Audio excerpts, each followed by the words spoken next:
जंगल जंगल ढूंढ रहा है मृग अपनी कस्तूरी, कितना मुश्किल है तय करना खुद से खुद की दूरी। जिंदगी का सबसे बड़ा सफ़र वो नहीं होता जो हम तय करते हैं, बल्कि वो होता है जो हमें खुद तक ले जाता है। कहानी शुरू होती है एक छोटे से गांव के चरवाहे सैंटियागो से। एक ऐसा लड़का जिसके पास भेड़ों का झुंड तो है, पर दिल में एक बेचैनी भी। उसे लगता है कि जिंदगी में कुछ है जो उसे बुला रहा है, पर क्या, ये वो खुद नहीं जानता। एक रात जब वो एक पुराने चर्च के खंडर में सो रहा था, उसे एक अजीब सपना आता है। सपने में एक बच्चा उससे कहता है कि मिस्र के पिरामिड के पास एक छिपा हुआ खजाना है, उसका खुद का खजाना। सैंटियागो नींद से उठता है और सोच में पड़ जाता है कि क्या यह सपना सच हो सकता है।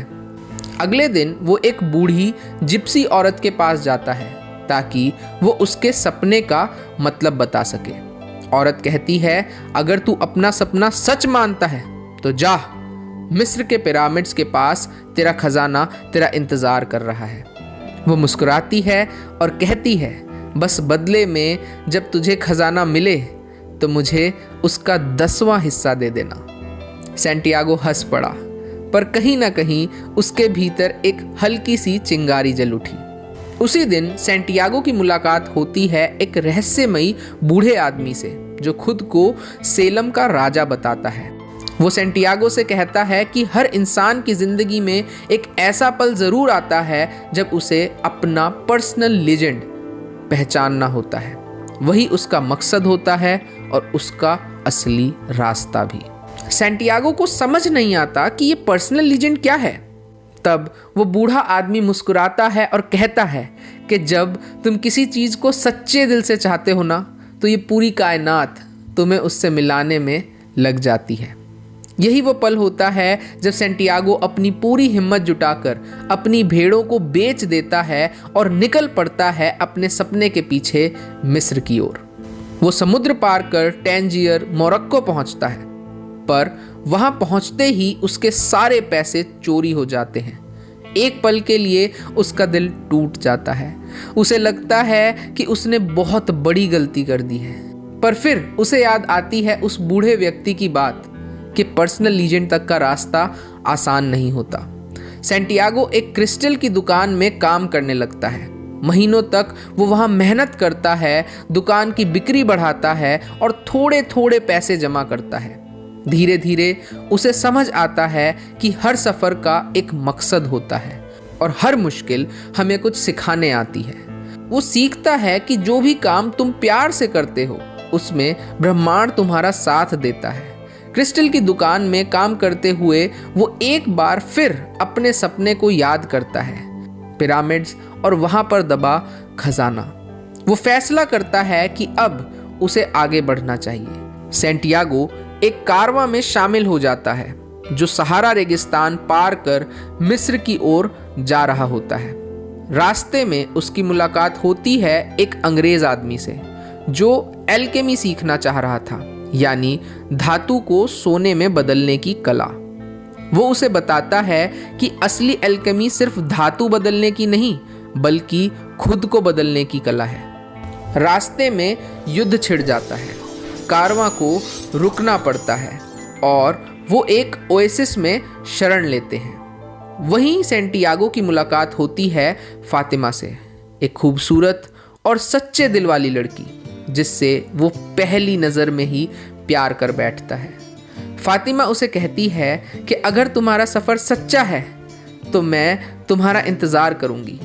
जाओ, अपना सपना पूरा करो। अगर तुम मेरे हो तो तुम लौट कर मेरे पास ज़रूर आओगे। सैंटियागो समझता है कि असली प्यार वो नहीं जो हमें रोक ले, बल्कि वो है जो हमें हमारे मकसद तक पहुँचने की हिम्मत दे। ओएसिस में उसे एक और रहस्यमयी शख्स मिलता है, द एल्केमिस्ट। वो सैंटियागो से कहता है कि अगर तुम जानना चाहते हो कि खजाना कहाँ है तो अपने दिल की सुनो। दिल कभी झूठ नहीं बोलता।